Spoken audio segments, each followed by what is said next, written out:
So the negative side today is arguing that the minimum wage should keep its scheduled increase to $1 every year, so that would be $15.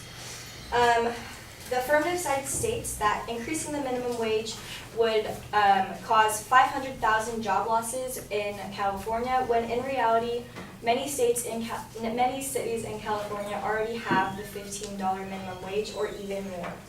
In the article, Bay Area Minimum Wage Rise Hasn't Meant Restaurant Job Losses by Justin Phillips, he says that the rise in minimum wage over the past 4 years has not triggered widespread job losses in the Bay Area restaurant industry.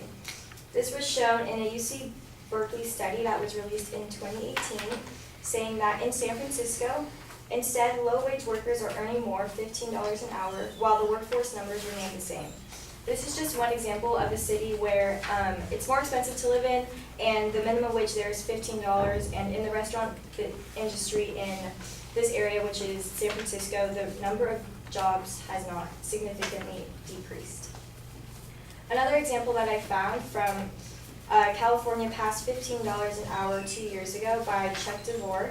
He says that the U.S. Bureau of Labor Statistics reports that in May 2017, the median wage for 4.4 million hourly wage workers in California is $19.04. So this is already $4.04 above $15, and this was done in 2017, and the amount of jobs in this area has not decreased either. My last example is from Pros and Cons of Raising the Minimum Wage, saying that 140 cities have enacted living wages ordinances, and 29 states in the District of Columbia have a minimum wage higher than the federal minimum wage, and none of these economies have imploded. So just outside of California, in the District of Columbia, their minimum wage is higher than their federal minimum wage, and their economies are doing just fine. Page's second significance claim is that raising the minimum wage would negatively affect poor people. In the article, San Francisco minimum wage increases to $15 an hour. It shows that the increase in wages can actually help the poorest people. It says that the $15 demand was considered impossible in San Francisco, but they made the impossible possible.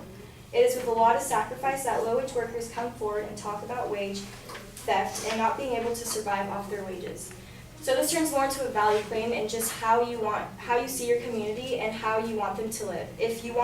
If paying them $15 an hour could help them have better living conditions and be able to support their families and themselves. Like I said, it would allow workers who live paycheck after paycheck to possibly have a better life and better living conditions. In the article, low-wage workers benefit as San Jose minimum wage increases. Mayor Sam Liccardo of San Jose says that this is the right time to raise it. We know that thousands of families are struggling to afford to live here, and we've got hundreds of people here in the city of San Jose who go and work hard every day and then sleep in their car at night. We can't continue to be that kind of community. The affirmative's inherency claim is that the federal minimum wage is $7.25 and that California's minimum wage is $11.